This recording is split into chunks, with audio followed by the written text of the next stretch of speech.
Today is Monday, December the 22nd, and it is time for a special Big Monday edition of Gamecock Pod Daily. Next. Third down and goal at the 21-yard line. 3-0 Clemson. Taneyhill to throw. Scrambling out, he aims, fires complete at the one. He's got a touchdown. Steve Taneyhill. What a throw by Steve Taneyhill.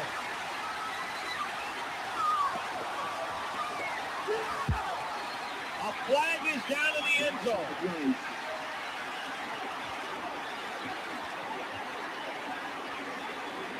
He just gets flushed from the pocket. He's not a fast guy. Somehow he gets away from the rush, sees a seam Penny right in the corner. This guy takes chances, throws the ball. Penny goes up, gets it, gets himself into the end zone. And I tell you what, nobody can celebrate better than Steve Taneyhill. The kid's just having a ton of fun. He gets his money's worth after the play. The penalty is going to be unsportsmanlike conduct once again against South Carolina after the touchdown in the end zone. Making the yards with it. Play action, Taneyhill looking for Cates. Touchdown, South Carolina.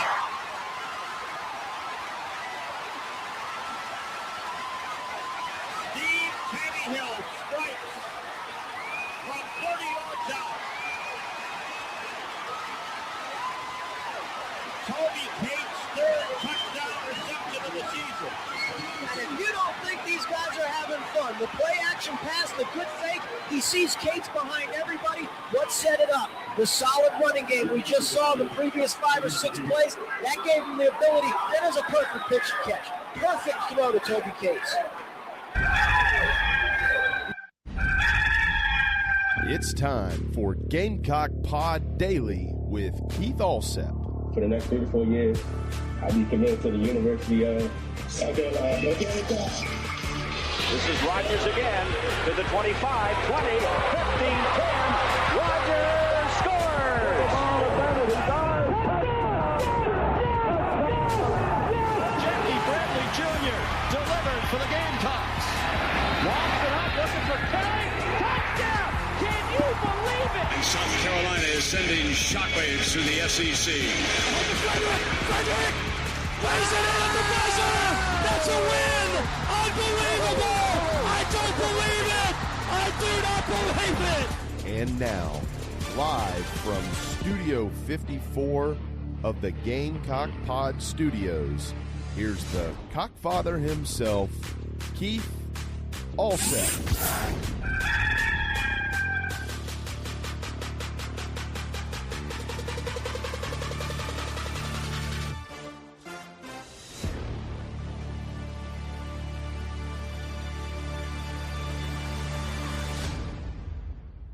All right, everybody, welcome into Gamecock. Whoop. Yep, my fault there. Got a little carried away. Well, welcome into a special edition of the Big Monday Show on Gamecock Pod Daily, episode number 1921. This is Monday, December the 22nd. In just a few minutes, we will be joined by one of the members of that 1992 South Carolina team, cornerback and punt returner Jerry Inman, who also was on the Gamecock track team during that time. And we're going to talk about the season on the brink. An 0-5 start, South Carolina's first year in the Southeastern Conference. The player rebellion, the insertion of Steve Taneyhill into the starting lineup, and then the fun and the wins that began after that. But first, let me tell you about my good friend Chris Payne, the owner-operator of Nana's Porch, the award-winning full-service catering company servicing the greater Charlotte area. Nana's Porch is your go-to for all your catering needs, whether it's a banquet, a wedding, a corporate event, a rehearsal dinner, a golden wedding anniversary, a birthday, graduation, or engagement celebration. Whatever your catering needs, Nana's Porch has got you covered. So go to the homepage, nanasporch.com. That's NANASPORCH.com. Get in touch with my good friend Chris Payne. Tell him the Cockfather sent you. You'll love it. I guarantee it. You can also support this Gamecock-owned and operated business by going to the homepage, looking up in the top, clicking on pimento cheese, and you can order plenty of Nana's Porch award-winning pimento cheese. They ship it right to your front door. Whether it's the great regular flavor or my personal favorite, smoky jalapeno, you can't go wrong with Nana's Porch pimento cheese. Both flavors have been voted number one and number two in the meat and cheese category by the North Carolina Specialty Foods Association. Affordably priced. Checkout is simple, safe, and secure. So get ready for your Christmas watch parties, your New Year's Eve celebrations at home, your second round of the college football playoff, and just bowl extravaganza. It's great to have around the house for any occasion. Nana's Porch, award-winning pimento cheese. You'll love it. I guarantee it. All right. So earlier this morning, it was announced by Gamecock quarterback Prentice Air Noland that he will once again be entering the transfer portal. And next year, he will be at his third school in 3 years.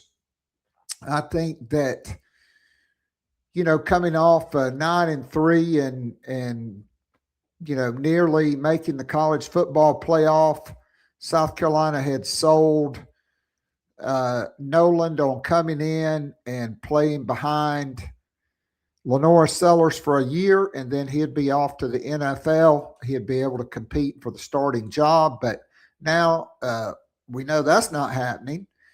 So all the best to Prentice Air Noland in his pursuits. With Lenora Sellers coming back, no chance to compete for the starting job, but at the same time, you also lose the benefit of being actually coached by somebody that knows what the hell they're doing in Kendall Briles, because clearly Mike Shula, I mean, he just mucked it up, but we've litigated that enough. I would expect Kendall Briles to look at bringing in a young quarterback that he has ties to, and bring him someone that he has recruited in the past that maybe is looking for that next opportunity. And so you always want to have 4 scholarship quarterbacks. That takes South Carolina to number 3. Jalen Kilgore has been added to the Senior Bowl roster, where he will get a chance to improve his draft stock. He is the 9th rated safety, which probably means he will be a late second day pick in the NFL draft. Meanwhile, Gamecock cornerback Brandon Cisse gets more first-round projections. USA Today has now slotted him at number 18 to the New York Giants. ESPN's Field Yates has Cisse going to the Seattle Seahawks, where he would reunite. Well, I guess they wouldn't reunite, but they'd both be former South Carolina players. Nick Eamon-Warry So, man, that guy's fast and he can cover. And he's got a short memory. And he's a special teams gunner waiting to happen in the National Football League. All right. Yesterday on the app formerly known as Twitter, I mentioned that South Carolina had received a commitment from 6'7" Alicia Tournabes from France. She has now issued a statement saying she is leaving her club team to pursue her dreams. That was posted on her Instagram account, which is Alicia_TBZ,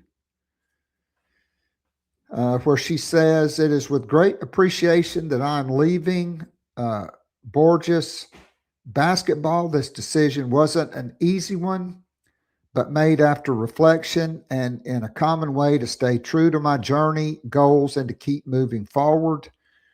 I grew up with Borges on and off the court. It is then with a lot of memories and gratitude that I turn to a new project.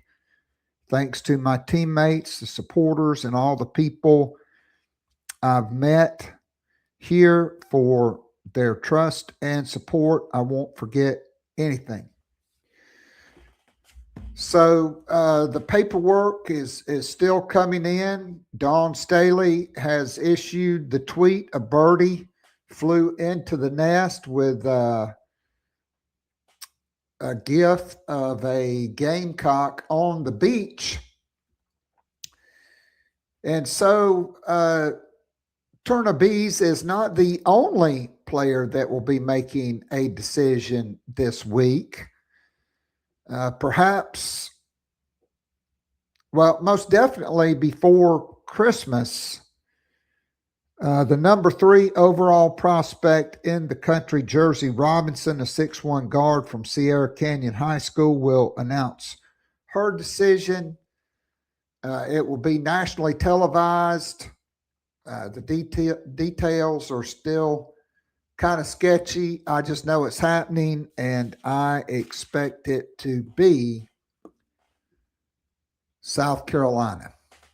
So, Dawn Staley, I do not expect Jersey Robinson to reclassify and come in January.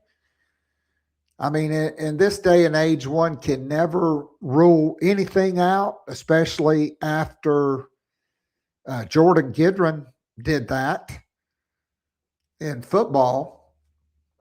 But I think she's going to play her senior year at Sierra Canyon. She's going to be a McDonald's All-American and may wind up as the number 1 player in the country, a big-time 6'1" guard. So if and when that happens, we will report on it and have a podcast.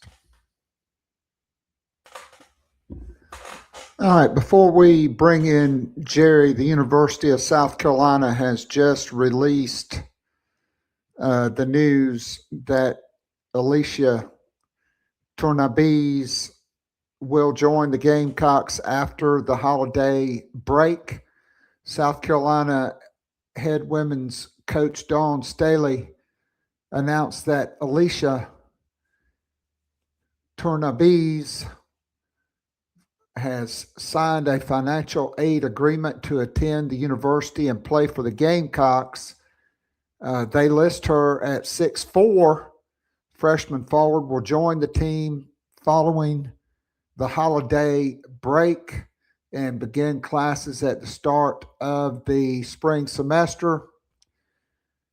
Alicia has an incredible skill set and basketball IQ. She has a great touch around the rim, can shoot out to the three-point line, and is a shot maker. We're excited that she and her family chose to bring her game to Columbia, and the fans are going to enjoy what she adds to our team on and off the court. So a big pickup for South Carolina, and I think this is just going to be the beginning of a big week for South Carolina women's basketball, even though no games until December the 28th. All right, my guest on today's show is a Gamecock letterman, a former two-sport standout at the University of South Carolina, who was on that 1992 team, who's gone on to become a successful businessman, husband, father, and somebody that loves the Gamecocks just as much as we do, and someone I am proud to call my friend. Welcome into the pod, former two-sport standout in football and track, Jerry Inman. Jerry, thanks for taking the time today and being on the show with us. Keith, thank you for having me, man. I'm humbled and just, love, want to just shout out, man. First of all, I think I speak for probably your entire audience. We love what you do, man. You're great. I know for me personally, even though I'm here in Charlotte, not that far from Columbia, you keep me in the loop just with life and everything else that's going on.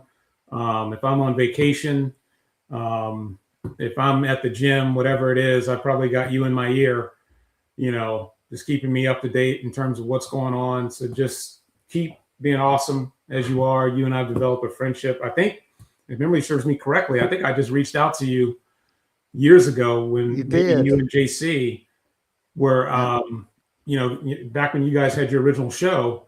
And I just said, hey, man, I you may or may not know me, whatever, but I just wanted to give you congratulations, let you know you're doing a great job. I'm a former player, and I think you have some really good opinions, and things kind of started from there. So keep up the great work, man. I'm just glad that you and I have become friends over the years, and just want you to keep being great. I appreciate that. That's high praise coming from you. So for our audience that is not familiar with your story, tell us how you wound up at the University of South Carolina. I mean, look, people don't understand. There was an age before the internet, cell phones, and Twitter, and that kind of dates us a little bit. But it's an unusual story, and one that I know everyone will enjoy hearing about. Thank you. Well, I'm originally from Richmond, Virginia, proud Virginian. I went to Mills Godwin High School, which is in the west end of Richmond, in kind of the Short Pump area. At the time, the school was probably maybe 8 or 9 years old, and I was I lived in Richmond pretty much all my life. I was born in a small town in Southern Virginia, South Hill, Virginia. My grandfather was a tobacco farmer, and my mom graduated from Norfolk State University, and my father has 2 degrees from Virginia State University. And when I just probably going to throw up and tell you too much. When I was probably 13 years old, I was an only child. 13 years old. Unfortunately, my dad no longer in my life. Parents got divorced. And I can remember in 9th grade, you have to understand, like, my high school was probably a upper middle class sort of school. I think about maybe like an Irmo or it's probably similar to, to what it was, really competitive academically and everything. And I remember hearing a conversation in 9th grade with, a couple of my classmates. They were talking about, how much money their parents had saved for college. So I went home, and my mom was a teacher in Richmond. She was a special education teacher for about 40 years in Richmond. And I went home and I said, "Hey, Mom, how much money you have saved for college?"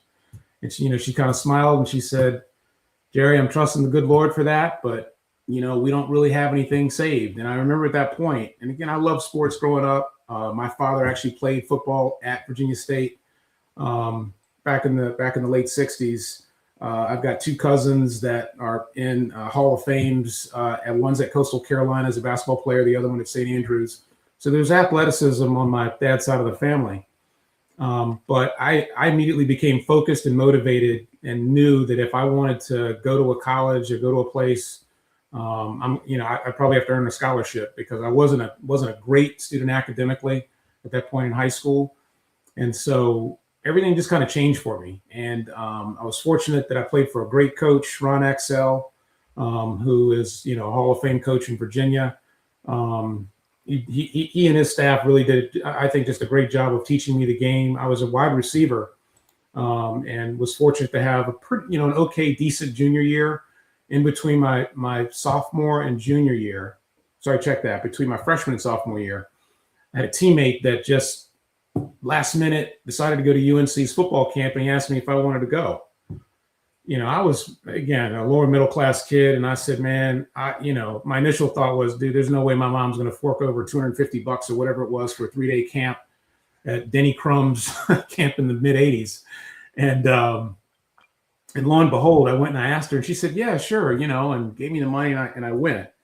And so at the time, I didn't realize football camps were basically, prospect camps. They're obviously looking for players. I wanted to go so I could learn more about the game. I love football, was passionate about it. So I had a good 3-day camp. I had maybe the fastest 40-yard dash for my age group and like the highest vertical or something. And so at the end of camp, I'm sitting, in the stadium, like most camps at that time would end.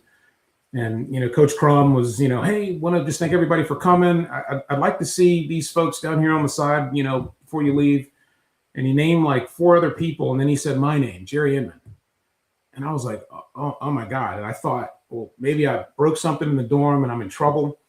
And my friend's dad was there to pick us up, me and 2 other friends. And so I'm over there on the side and I see the wide receiver coach. And then, the head coach was standing there for UNC, Coach Crum, and he goes, hey, look, we think you had a great camp. We think you've got a chance to play on this level, and we want to stay in touch with you.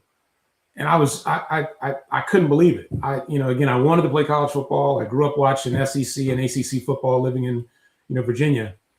But I was just surprised, and even my friends and everyone else standing there listening to the conversation were also surprised. So I went back home, and the one thing they wanted me to work on, they said, hey, keep working on obviously your skills, but try to get faster. And, just work on your speed. I said, okay. So the only thing I knew to do was to go to my track coach at my high school. And during those days, you would play football, basketball, and baseball.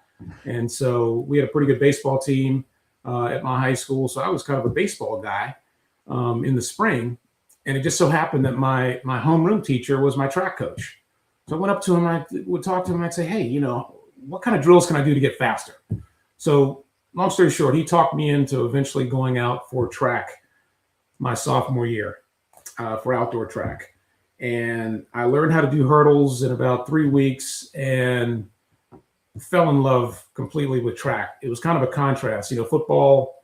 And again, I had one of those old school coaches that was very direct, very blunt. There was an understanding around practice time, and there wasn't a lot of give in terms of, my way, your way. It was kind of, really not a negotiation. So we had a lot of structure in a good way, and we won. We were successful. But the contrast between track and football, I thought was just great because track was much more laid back. It's kind of on you, but coming from an intense football, team mentality all the time, it was a really good contrast. And so I enjoyed it, got much faster and became recruitable. By my senior year, Virginia Tech recruited me the hardest. UVA was kind of in and out. Maryland, recruited me really hard. Tennessee offered me as well in the process, and along with a bunch of other schools, the Richmonds, the JMUs, and the a lot of the HBCUs as well. So yeah, that's kind of my background coming to high school. I think it was interesting when I and most people don't realize it. You certainly do, Keith, but it was 1989, and so Coach Morrison, I was part of his last recruiting class, at South Carolina. And so after my senior year, after my last game, we lost in semifinals of the state playoffs to a Robinson team. And the following day, my coach came to me when I was eating breakfast, and he said, "Hey, look, you're excused from your first 2 classes. There's a couple people I want you to meet. Just come down to my office. When the bell rings." I walk down, and coach, the offensive coordinator from Virginia Tech, actually the co-coordinator, I think it was Steve Marshall, and Coach Beamer were in the weight room, and they were the first school to come and offer me. And again, to your point, there was no internet then. And my high school coach, we kind of joke about it now, but it was during a time when your coaches got all your letters and most of your recruiting stuff, unless you had gone and had someone kind of doing that sort of thing. And so my coach didn't want me to have any distractions. And so he kept all the letters, and he kept all the phone calls and all that sort of stuff. And I'll just be honest, I knew other guys in the area that were getting recruited, and me and Corey Holiday, who went on to play at UNC and played for the Steelers, but he left UNC as the all-time leading receiver. He and I were the 2 top receivers in Virginia my senior year. And so I knew Corey. Corey was a good guy. And, Corey and I would talk, and Corey would be like, "Yeah, I had West Virginia offer me. I had so-and-so come by to see me." And I'm like, "Dude, I got the same stats. I'm killing it." And I just couldn't believe that I wasn't hearing anything. So each week I was pissed, and I tried to play even harder, which, I guess it worked out really well, because we ended up going to the playoffs and winning the region and all kinds of stuff that my high school hasn't done since I left, 30 some odd years ago. But again, that's just how it was. And so, right after that meeting, the coach from Maryland came, Wake Forest, I think, was the same day. And then my coach asked me, he said, "Hey, look, are there any other schools that you want me to send your film to?" And I said, "Well, my grandmother, lived in Dillon, South Carolina. I've always liked South Carolina." And I said Miami and, Florida State and all the other schools in Tennessee. And my coach said, "Wait a minute. This is just between you and I, but I don't like Johnny Majors. I think he's got a football factory. You just bash Johnny Majors." And I was like, "Well, I don't know, but great uniforms and pageantry and everything else. But South Carolina, that's where my dad's side of the family's from, Dillon. I used to spend my summers there up in the PD area. And so can you at least send the film to them and a couple other schools?" 2 days, maybe 3 days later, he gets a call, I think, directly from Coach Morrison, as from what I recall and, remember it. And he wanted to speak to me because he wanted to offer me over the phone. Within a week, Coach Fred Jackson was a receiver coach, and Coach Jackson, after Coach Morrison obviously passed away and there was a new coaching staff, he left and went to Purdue, I think, and was offensive coordinator for maybe 1 or 2 years. And then he went to Michigan and was the running back, wide receiver coach. He coached, a bunch of guys that, won Heisman trophies and everything else. But Coach Jackson was the coach that initially came. I remember he showed up and he had on cowboy boots, and all my buddies are joking with me, I'm like, "Man, what's up with your coach? He's got on cowboy, whatever." But Coach Jackson came and showed up. Coach Buddy King, I think that was his name. Coach King, certainly his last name, but he was the offensive line coach at the time, and he was in charge of, I guess, recruiting for Virginia. And then they came down, and that kind of started the recruiting process in December. And eventually, I went to Virginia Tech. They did a great job of recruiting me, but it was just, honestly, it was one of those situations where I went to Virginia Tech on a visit. It was like an ice storm that Saturday. And even though the guys were great, and Coach Beamer was actually only in his second year. So he isn't the Coach Beamer that we all know right now as being obviously the Hall of Famer and great coach, but you could begin to see the camaraderie and just the quality of people and coaches that he was beginning to build at Virginia Tech. And so, but that following weekend, it was freezing at Virginia Tech. That following week, I came down on a midweek visit because I was running indoor track. And at the time I had a top 5 time in the nation in the 55-meter hurdle. So I was trying to, go to important meets in January and everything. So I came down midweek, like on a Wednesday or Thursday. And this is back before you had planes that actually went into the airport, and you went straight from the airport or from the airplane straight into the straight indoors. So I walked down the stairs. They opened up the door. I walked down the stairs, and I had on my winter coat. And I remember having to take it off because it's one of those like 75-degree January days in Columbia, South Carolina. And I was just thinking, man, I was in an ice storm trying to go to a party with, one of the players from Virginia Tech. And I'm just can't believe how cold it is. And then here's the contrast: Columbia, South Carolina, beautiful weather, one of those great, January days. And I was picked up by this graduate assistant that Keith and I both know well, and everybody knows well, but his name was Rich Bisaccia. And he had all the energy in the world, talking nonstop, but just great energy. And so, again, just, that's how things started. And obviously, I think the rest is history. I'll take a breath. All right. So the Sunday before National Signing Day, Joe Morrison dies. Obviously, there's an official story, and there's kind of the real story that we won't get into all of that. But Coach Morrison passes away. I was living in Florida at the time. It was my first gig out of college. And my dad called me and told me, otherwise I wouldn't have known. I mean, it wasn't like you could go online and, Pete Thamel or whoever back then would have been tweeting it out. And so Joe Morrison dies on Sunday. I mean, they had Carl Pickens and Dale Carter both committed for that class. They both wound up. Carter had to go to junior college. He wound up going to Tennessee. Yep. But Carl Pickens, he committed to South Carolina. And then they also had another guy, Keith. I'm sorry, I mean to cut you off. They had another guy who played in the Virginia All-Star game with me. His name was Todd Kelly.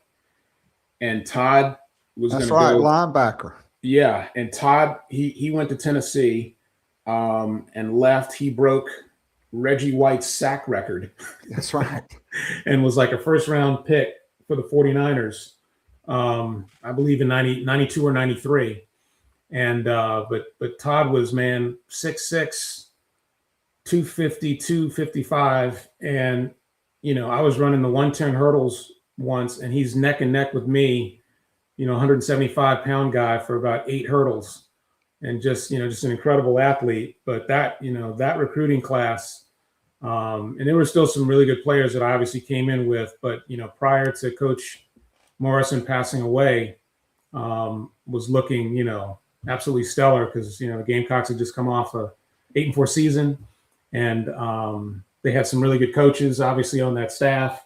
And so just to break, how did I find out about Coach Morrison? So on a Sunday evening, I was at my girlfriend's house, and my mom calls me and she goes, "Hey, this reporter from Channel 6 News, which was the CBS affiliate, and he was a really nice guy. He'd interviewed me and stuff. And so we had kind of a casual friendship or whatever, just, from interviews after games.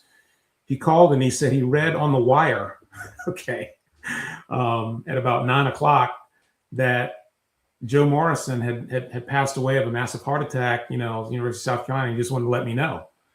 So I stayed over there and I turned on ESPN, and it was the first story on ESPN. And I couldn't believe it. So I went home, woke up that morning, and at 6 a.m., the coach from Virginia Tech is calling me back and asking me, am I still going to sign?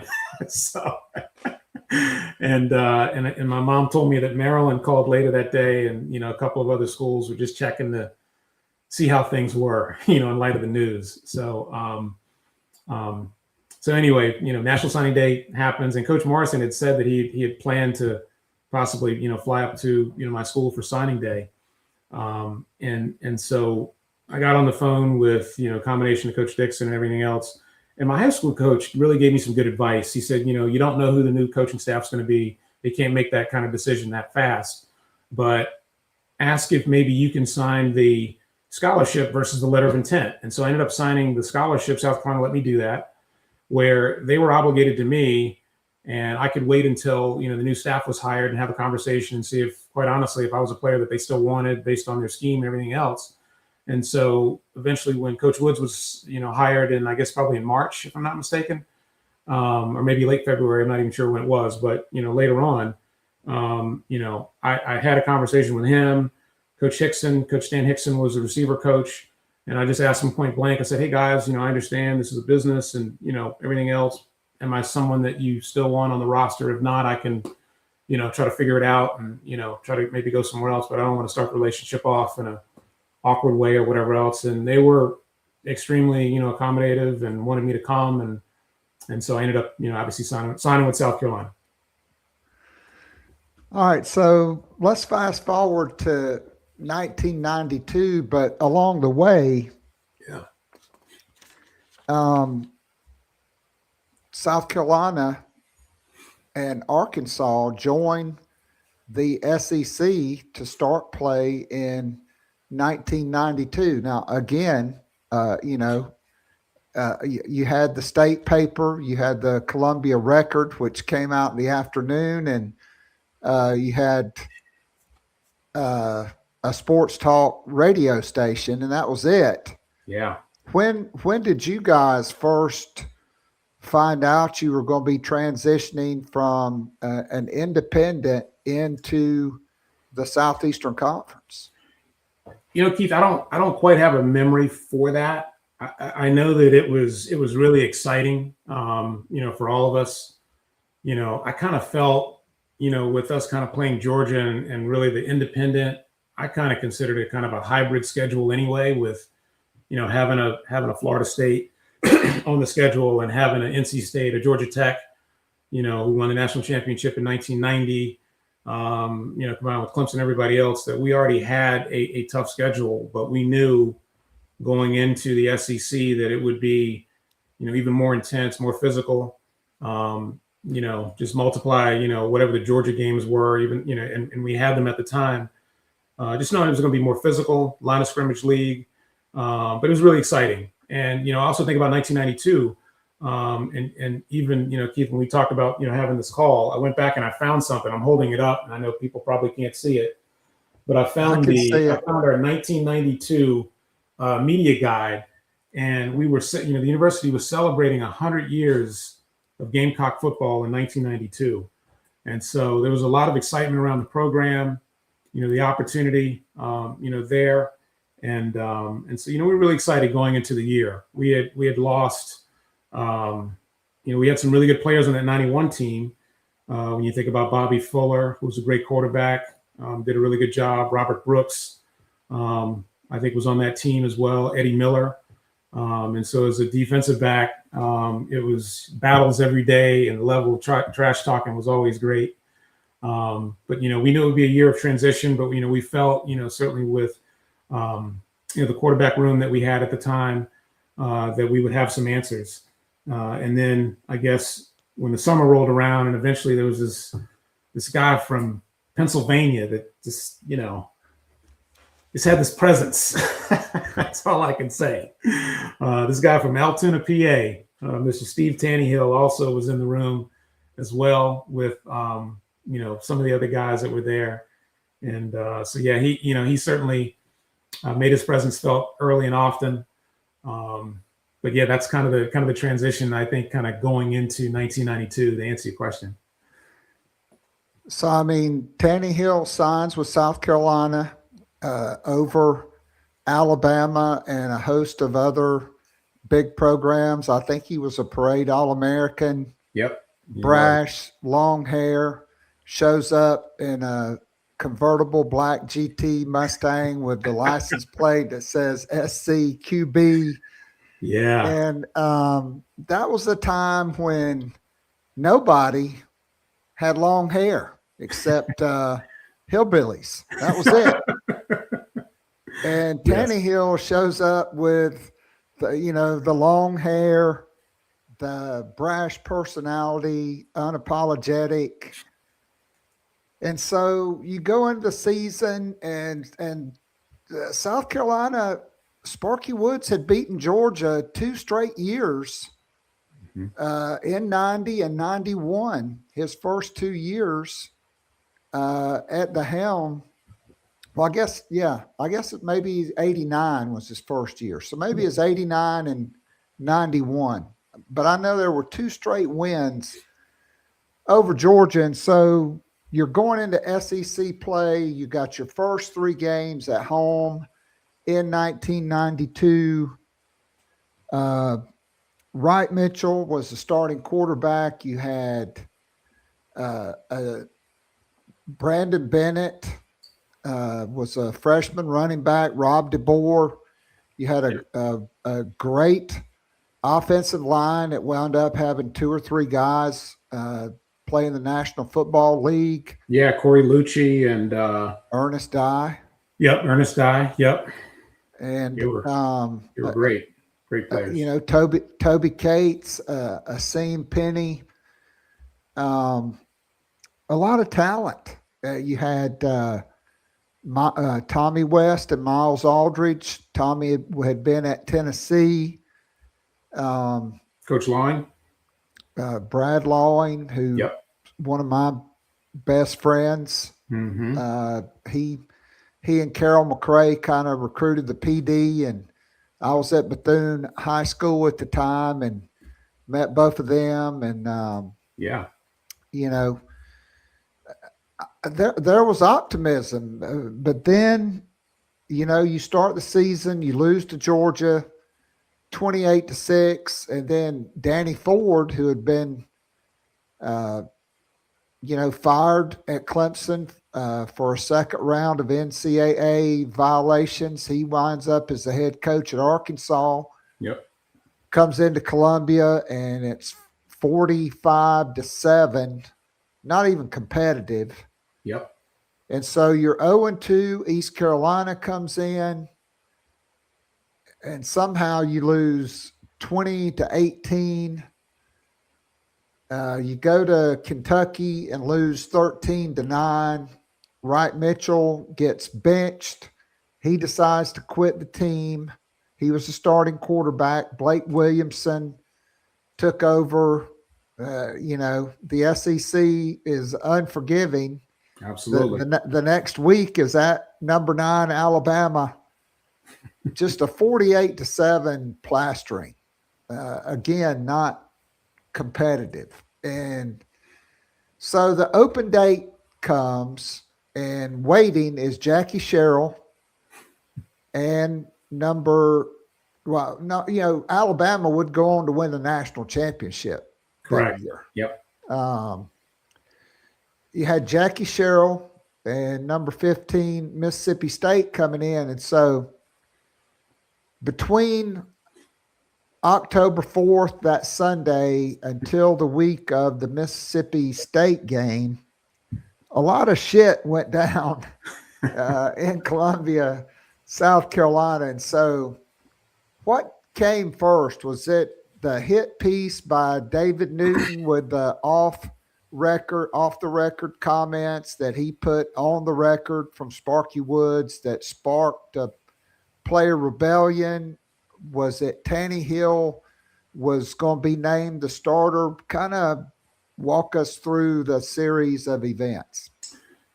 So, as I remember, first of all, that's a good summarization of just the games. I remember going into the season extremely optimistic, and we really just got punched in the face against Georgia. I remember Garrison Hurst just having a great game that game, and it was a situation where I think physically up front we kind of got beat big time in that game and in that situation. You followed up with Arkansas, obviously physical game as well, but I really remember that Georgia game. And I think, to look up, there were so many people on that team that had come from winning programs. Prior to that season, I don't think I'd ever lost more than maybe 3 games in an entire season. And so it was, I think a lot of us were really, searching, just trying to figure it out, hey, what's going on? And then, we had, I think when you look at it from an offensive point of view, we were transitioning, Eddie Miller and Robert Brooks, really good receivers. Bobby Fuller, I thought, was a really, really good quarterback and really understood, Coach Art Wilkins, and, they had kind of an understanding there. And so there was always offense. And so, we had, I think, a lot of answers, but in terms of defense, I think up front, we weren't quite right. And so we're 0-5. We had kind of that open date. And I remember I probably went home with one of my teammates and, hung out and then just got away from campus. But I remember we came back and we were like, look, this is on us. We have to play. We got to make plays. We got to be effective. And so one of the things that the coaching staff, I remember specifically saying was, hey, look, we're in this together. We're not going to spread blame. There's never going to be, any sort of thing that brings us, that tears us apart. We have to stay in this together. We're in this. We're responsible. And again, we had some really good quality coaches on that staff, especially on defense, but certainly on offense as well. I mean, everyone from Coach Hickson, Coach Bisaccia, everyone else, just really, really good coaches. And both went on to become NFL coaches. Yes. Yeah, several. Yeah, I mean, Coach Hickson and Coach Bisaccia both coached the NFL for a while. Coach Aldridge, I think, even for a minute. Tommy West was great, and that's just to name a few. But I remember coming back that Sunday, and we normally would have like a Sunday night practice, and there was that article in the state paper, and it was, our Coach Woods quoting and saying things that contradicted what was said, in kind of team meetings and that sort of thing. And I think, well, I know, again, there was a lot of anger and upset about kind of that, kind of feeling like we were being thrown under the bus. Kind of the gist of it was, a lot of the older players weren't, performing, there wasn't a lot of depth in the junior and senior class. And some of that was probably true. Looking back on it, was certainly true. But in terms of it, how it came out, the timing of it, there was a feeling, I think, of just, we don't like that. And so that Monday, everyone shows up to practice. We have film sessions. Everyone's getting taped and everything else. And somehow or another, it was going to be kind of a team, players only conversation to just say, hey, look, let's get it together. Know what's going on. We got an opponent coming in. We've got an open date. We've got a good plan. Let's play together. Let's get this together. And as a defensive player, I'm not necessarily sure that I knew that Steve would be starting, but certainly that would have been fine. I mean, Steve was a great teammate from the moment he came in. Even though, I think on the outside looking in, he always had kind of this flamboyant sort of thing. Just amongst teammates, man, you could see Steve on campus. You could see him in the dorm. You could see him wherever. And if he had, 5 girls sitting around talking to him in the middle of the horseshoe or whatever, and you came walking by with, whatever, he would always just stop and talk, and was just a good guy, great teammate all the time. And he was really down to earth, even though he may not have had that persona, to kind of the fans. So really good guy. And, he, looking back on just his skills, and again, I know I'm digressing a little bit, but Steve, when I think about it, man, he always had an ability, just as a DB, he would throw 50-50 balls, and he would put guys in position to make plays. That's right. I think that's one of the things that probably separated him, where, there might be coverage there, but Steve had a lot of guts. He had a lot of guts to put the ball there and challenge, receivers to make plays, and to make you as a defensive player, to always be ready, because he just had that gunslinger mentality. And so, that was the thing I think he really bought, even as a freshman, to the team, and obviously really helped us. But anyway, back to, kind of that meeting, we were having a conversation, and, amongst, just players, if you will. And it really just got off the rails there, unfortunately, and ended up being, somehow or another, the media got a hold of it. We ended up having, there's a boycott, this and that. I want to say that I think we still had practice that day, but it might have been later that day. But even in that meeting, we came out of it. And I remember going into the Mississippi State game. We were like, guys, we're playing for ourselves. We're playing for our teammates. Let's get it together. And we had a really good plan. And things really came together, obviously, that weekend. And, kind of the rest is history. I think Mississippi State was maybe ranked, 15th in the country, 16th, something like that? They were number 15 in the country. Yeah. That game was the Jefferson Pilot Sports Game of the Week at 12:30. Yes, sir. And it was the lowest attended game. Wow. At Williams-Brice Stadium since the expansion. Wow. You started the season, and again, I'm just going to reel off some of the names of the players, okay? Steve Taneyhill, Brandon Bennett, Stanley Pritchett, NFL. Rob DeBoer, Matthew Campbell, NFL. Toby Cates, great wide receiver. Yep. Don Chaney, we'll circle that name for the Florida game. Asim Penny, great freshman. James Dexter, played in the National Football League. Another Virginia Ernest guy. Dye, Mm-hmm. Ernest Dixon, Lawrence Mitchell was Jadeveon Clowney before Jadeveon Clowney, Chris Rump, Hank Campbell, Eric Sullivan, very underrated player, David Turnipseed, Tony Watkins, who would absolutely knock your dick in the dirt. Okay. I mean, let's just call it like it is. Norman Green. Norman Green. Frank Adams. Frank Adams. I mean, just a lot of really good football players that, I mean, everybody's just scratching their head. Why is this team 0-5? And I just remember I talked to Brad that week. I just, called him just to, offer a word of encouragement to a guy that'd been very good to me as a young high school coach. And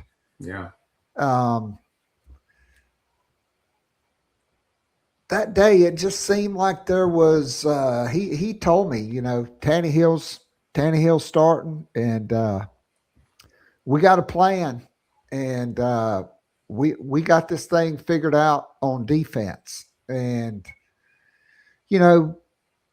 I was taking notes, so I'm going to digress here just on a couple things before we go forward. You talked about Taneyhill throwing guys open, or that's what he called it, throwing the 50-50 balls. Yeah, he called it throwing guys open. Like you gotta trust the guy's going. You got to throw it before he comes out of his break, and that was one of the things in his last interview he did before passing away, that he talked about. Lenora Sellers has got to gain that trust. And it took Connor Shaw a long time. Like, some guys, Steven Garcia, he would just throw it up and trust Alshon to go get it. Some guys, they got to see it before they can throw it. That was the case with Connor until his senior year. And so that was one thing I did love about him, because in that Clemson game, I played that on the intro today. It's 3rd and goal from the 21-yard line. And he just throws it up, and Asim Penny goes and gets it right at the pylon in the right-hand corner of the end zone for the touchdown. But Mississippi State, you had a Hall of Fame coach and Jackie Sherrill. They're ranked 15th in the country. Only 55,102 people are there instead of 75,000. Yep. And I just remember we sat at the top of the west stands in the very top of the upper deck.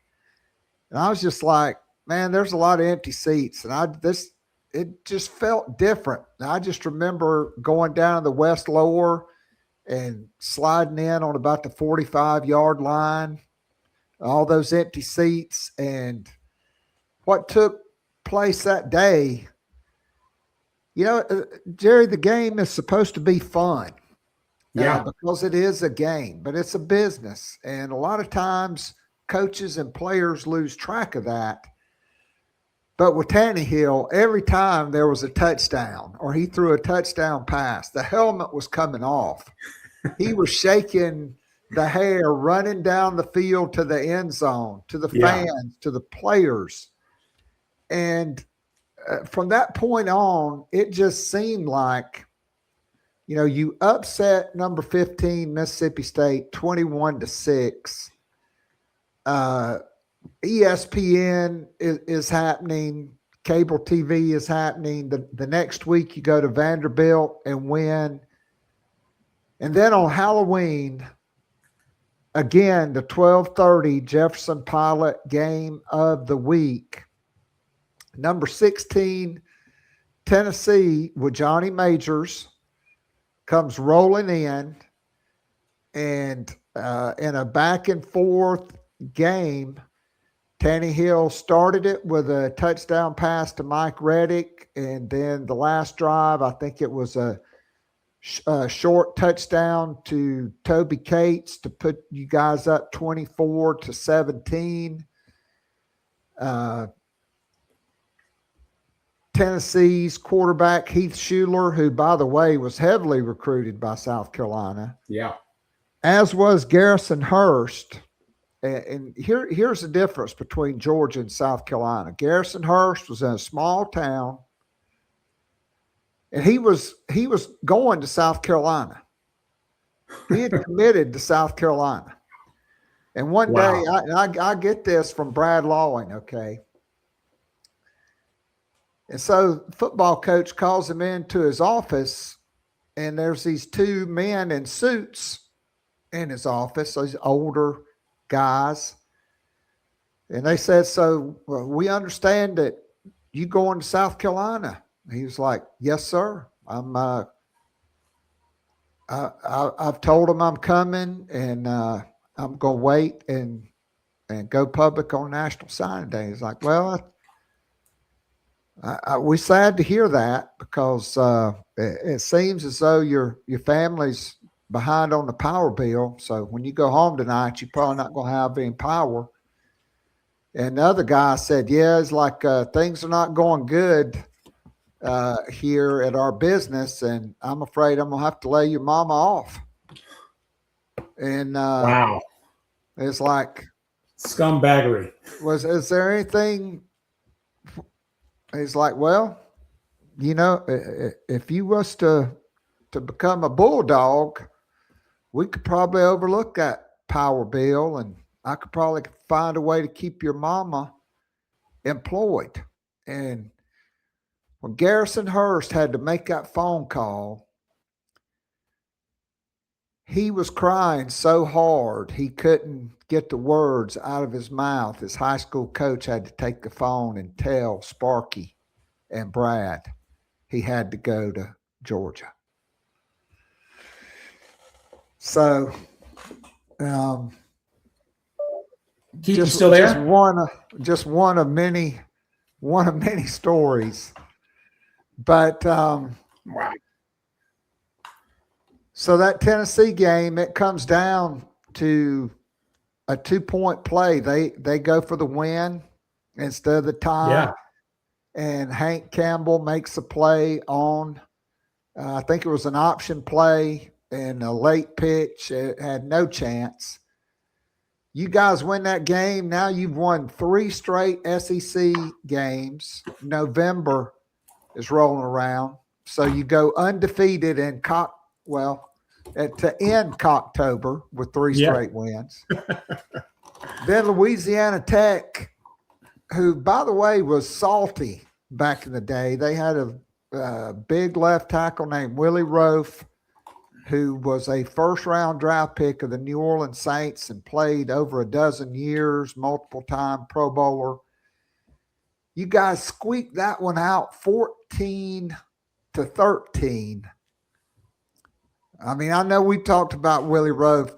Tell the audience about how nasty this dude was. Man, Willie Rove, there was an understanding, and you have to understand it was a different era of college football when, being a special teams guy, I was one of the first jobs that I had at South Carolina on the field. Coach Bisaccia immediately recruited me to special teams. So I was a gunner after my redshirt year. My first play actually at South Carolina was a block punt against Duke, that first series. So that was my first play. Coach Spurrier was there. And my first snap at South Carolina, I was one of probably 3 or 4 guys that could have gotten through, and I got through and blocked the punt my freshman year. But I'm saying that to say, as a gunner during that time, you could run down the field, and if a lot of times teams would either set up a wall on the left or the right side, well, you could easily get ear-holed, and that's back when you could get your head knocked off, be an ESPN highlight, half the stadium, ooh, that sort of thing. And so it was an understanding in that game, because if you watched all the film of Louisiana Tech leading up to it, William Rove was a guy that would always take it to the beyond the shadow of the whistle. Okay. And he was one of those guys that just so big, but just athletic and could just move. And so you had to keep, as we used to say, keep an eye on your luggage at all times, because you could truly get hurt. But yeah, he was a nasty, nasty player and could get after you for sure. All right, so you squeeze that one out, and then Saturday, November the 14th, a day game at what would become known as the Swamp. That was Steve Spurrier's first season in Gainesville. They'd play Alabama in the first SEC championship game that year. It's 14-9. I don't really remember. I just think it was like 3rd down and goal late in the game. A field goal wouldn't have done any good. And I think Brandon Bennett threw a halfback pass in the end zone to Don Chaney. Mm-hmm. Wide open. He dropped it. And you had to go for it on 4th down and don't get it. And you lose that game. And that was a game, as it turned out, you win that one, you're going to have a winning season. Yeah. After starting, it would have been, not the same, but the 2024 Gamecocks, they won 6 straight to end the season with Sellers and all those guys. And so the win streak is snapped at 4. What was the thoughts on after the game in the locker room and I want to say on the way back? Yeah, I want to say one thing first. One thing, Keith, that you got to remember and make sure everyone remembers from 1992, especially the Tennessee game. First of all, that's the loudest I've ever heard that stadium as a player. I think the only thing that maybe rivaled it, I was at the Georgia-South Carolina game when we beat them 35-7. I think that was maybe 2012, if I'm not mistaken. 2012, I was there. That was maybe the loudest I had heard, not being a player, but that Tennessee-South Carolina game on Halloween, either day or weekend, whatever it was, that was extremely loud. But you also got to remember, the program, the movie, was being filmed that season. Right. That's right. And it was, again, as a student athlete, it wasn't bad having a chance to, meet in passing Omar Epps or Halle Berry, who was in that movie. But it was obviously a lot of stuff happening that year with just the up and down of the season.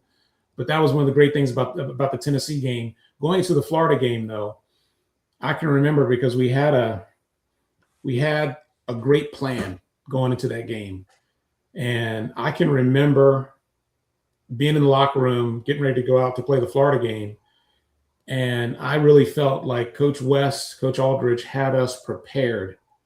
We started off in nickel because of just, the pass-oriented offense and kind of how, at that time was probably more of a spread, pass-oriented sort of game. And kind of I think the secret sauce with Coach Spurrier is that he actually runs it more than you perceive, with his offense back in the day. But he was always trying to create kind of mismatches. And so I really felt like we had a really good plan. We had an understanding of what they were trying to do. And we were, I think, maybe the first team up until that point that had shut out Florida in the first half, because it was either 3-0 or 6-0 at halftime. But we just, we really felt like we were together. We knew what was going on. We had a great plan. And after losing that game, I mean, it was extremely disappointing because we knew we played well enough on defense. A lot of times I was on the side, obviously on the sideline getting adjustments and everything else. So I didn't have a chance to necessarily watch the offense play, but there were times when I looked up and, you see things that were really close. We had opportunities there to certainly win the game, but we didn't get it done that day. And I just remember like leaving that game, Florida was obviously really good. They ended up playing the SEC championship, and going into the Clemson game, we had a lot of confidence. I'll just say that we had a lot of confidence going there. I personally Clemson was maybe my favorite place to play on the road because it was just, you knew what kind of game it was going to be. It was going to be physical. You had some familiarity with the guys that were, you were playing across from. I used to run track against Larry Ryans, who was one of the receivers over there. And he was a friend, except for, the Carolina Clemson game. And so it was, it was kind of on, as you say, during those battles. And so we had a lot of confidence going into the 1992 game for sure. So I just remember Taneyhill, again, from that last interview saying, we knew basically all we had to do was get to 20 points because the defense was only going to give up 17 or less. Yeah. Which was true.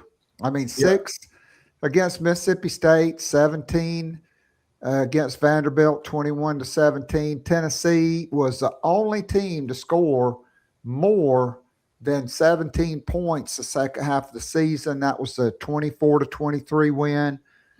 Louisiana Tech 14-13. Florida only got 14. And you beat Clemson 24-13. And so it was kind of sloppy. It was rainy. It was cold, maybe in the upper 40s. And, kind of a scoreless game for a while. And then you get the ground game going with Bennett and DeBoer, and somehow or other it winds up 3rd and goal on the 21. I still don't know. That was probably a sack or a holding penalty or something. And Taneyhill throws that pass to Asim Penny at the pylon, and Rob DeBoer, who was a baseball and football player at South Carolina. At first, he was on baseball scholarship. They had to convert it. He winds up and throws the imaginary pitch that Taneyhill makes a home run swing on. And then he just looks at it and like flips the bat and runs into the end zone with the helmet off. I actually think it was Asim Penny that got the 15-yard unsportsmanlike conduct penalty, but they called it on somebody. And so after that, it was just on. I mean, the Bennett, DeBoer, they were running the ball. Patrick Sapp was a quarterback. He couldn't throw it. All you had to do was stack the box. And so – you go up 17-13 on about a 3-yard. It was 3rd and goal, and he hits Toby Cates on a little kind of like just a little dig route. He makes the guy miss and goes in the end zone for the touchdown. Then you stop Clemson, take over with like 8 minutes to go in the game, and go 10 plays, 65 yards, all on the ground. Now, at some point, I don't know if it was that drive or the drive before, Brenton Buckner, who had been running his mouth all week in the media and, showboating after he'd make a tackle early in the game, he's down on the turf at Frank Howard Memorial Field. And the training staff's out there, and you can see the entire offensive line. The team did not come off the field. They stayed in the huddle, and they were all turned towards him, and you could see they were barking at him, talking shit to him, because you could see their breath, the mist come through their face mask. Now, as a defensive player, were you guys in meetings? Were you with your coaches, or could you see that? Because at that point, it just seemed like they had no chance of stopping us in that game. I didn't see that moment, but I knew. I mean, let me take you back for 1 second. My redshirt freshman year, I started the last 4 games at corner. My redshirt freshman year. And so the first time I played at Clemson was as a redshirt freshman, and it was a 12:30 game. 1990. I was there. 1990. In Hatfield. I remember it's a beautiful day, and I was probably up at like 5:36 in the morning because I just couldn't sleep anymore. And my parents were coming down from Virginia. My mom got remarried, stepfather, and they were coming down, and I was just excited because I knew it was going to be physical. I just knew the nature of the game, and I can remember maybe the first series, maybe second series, but really early in the game. And one time it was just a regular running play, collision, and I think it was Emmitt Smith's brother was fullback, and he's getting up, and he goes to the huddle, and then he turns around. And our middle linebacker was Pat Hinton. Yeah. And he turns around in the middle of just everything, just in between plays. And he just said, "Hey, Pat, do me a favor. Hit me in my chest. Stop hitting me low, man. Hit me in my chest." And Pat's like, okay, no problem. But that to me was like, welcome to college football in the South on a Saturday afternoon, and just the level of just intensity that it was. And again, Pat Hinton, man, Pat was a bad dude. Pat was a good linebacker for us, for a while. And I always had respect for him. He was a good player and always set the tone just intensity wise. But for a fullback to just turn around and basically say it to the entire defense, that kind of stuff. So, you knew, again, it was just that level of trash talking, a lot of times in that game. So it was one of those games that, you had to kind of buckle your chin strap up just a little bit more, make sure, but, you knew it was going to be physical. And I actually hated playing at Clemson. Well, the part that I hated about playing at Clemson was that 4-hour bus ride back. But somehow or another, man, I would always end up on the bus in a seat with like Ernest Dye, 6'5", 300, and I'm like, curled up, and I'd fall off and take a nap because it was always a physical game. And I'd wake up, even more sore by the time we got back. But, after we won that game in 92, I remember we got back to the Roost, and there were a few thousand people in the parking lot. And in the Roost, in our, in the hallways, man, it was great. Greatest fan base in the world for sure. But that was, some of the great memories of that season for sure. So, second or third goal, Brandon Bennett runs it in untouched, bounced it outside. It's 24-13. 2 minutes to go in the game. What was it like? Because they let the fans come on the field. Yeah.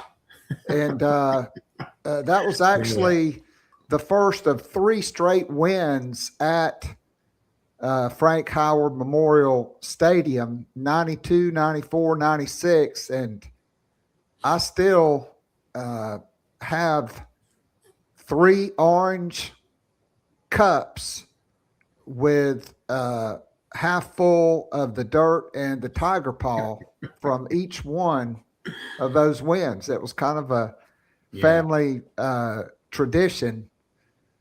But just South Carolina had not beaten Clemson since 1987. They had not won at Clemson since 1984. What was that like to end the season with a win, to beat Clemson for the first time? I guess that'd be 5 years. Yeah. It just had to be a great feeling, particularly after the start and the tumultuous nature of the first half of that season.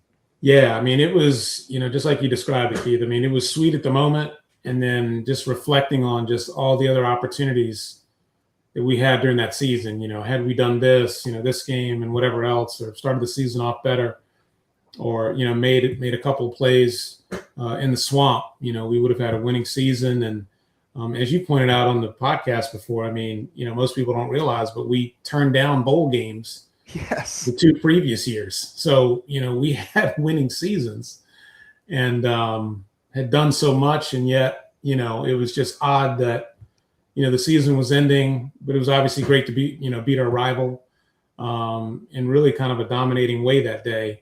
We kind of felt like we had control of the game kind of the entire time. And we had just grown so much, as the season, went on. And I actually think we took a lot of that momentum into the following season when we went down to Georgia and beat Georgia in probably one of the, epic South Carolina to start Georgia the games. Season. Yeah, start that off. So yeah, it was, but again, it was a great feeling. I mean, I hated dealing with, anytime fans came on the field, just trying to get back to the locker room was just, I mean, it was tough. You had, 7-year-old kids asking you for your gloves and your shoes and everything else when you're coming off, which is funny now, but it took a while to get back to the locker room for sure. But, we had a great time celebrating on the way back. And I guess that one way in and out of Clemson took a while. It was always a 4-hour trip, even though it was a police escort, which was crazy. But nonetheless, memories that'll last me a lifetime for sure. And they certainly have. So just,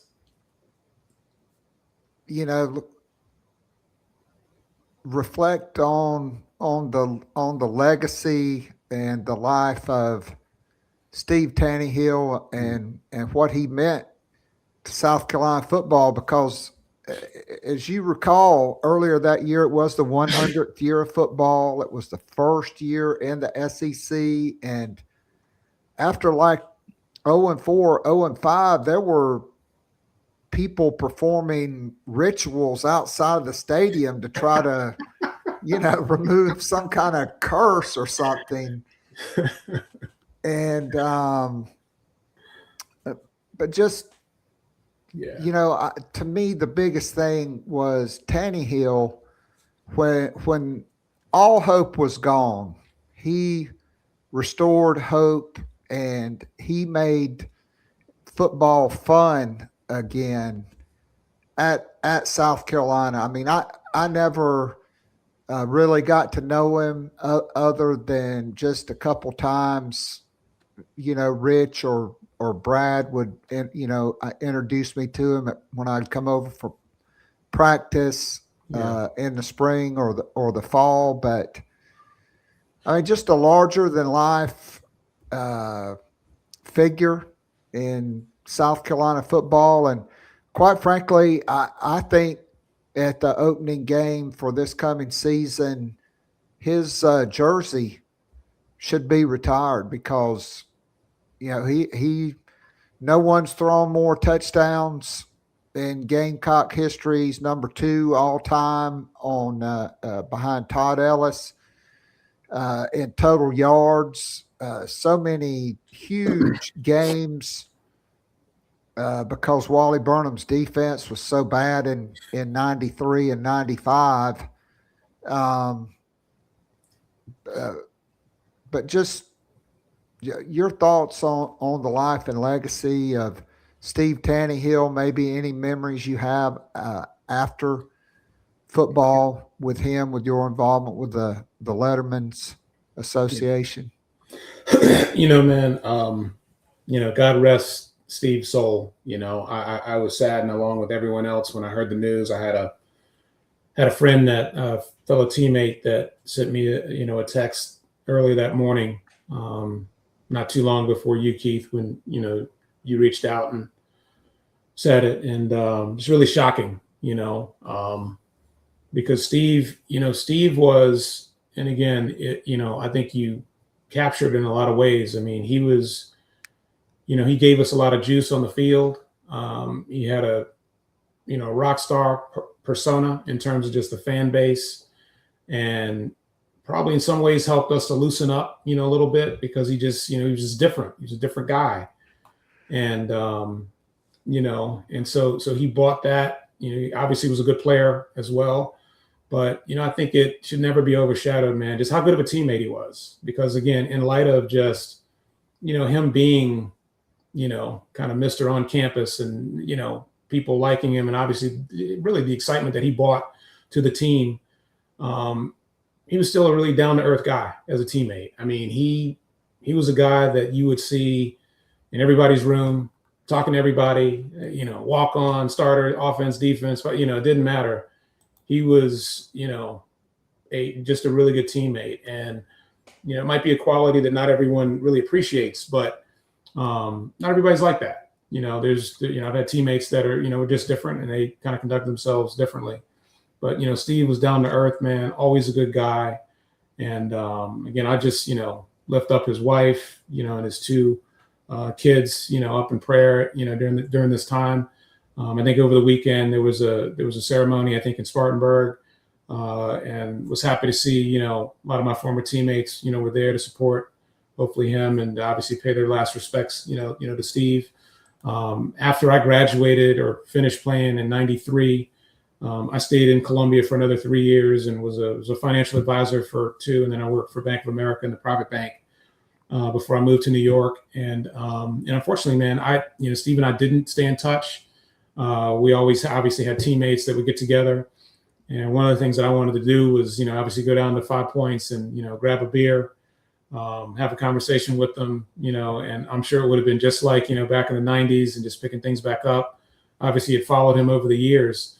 But, Steve, I just, he was just a really good guy, and, maybe even a better man than he was as a player, which I think, speaks a lot. And I'm 100% behind, honoring him, retiring his jersey.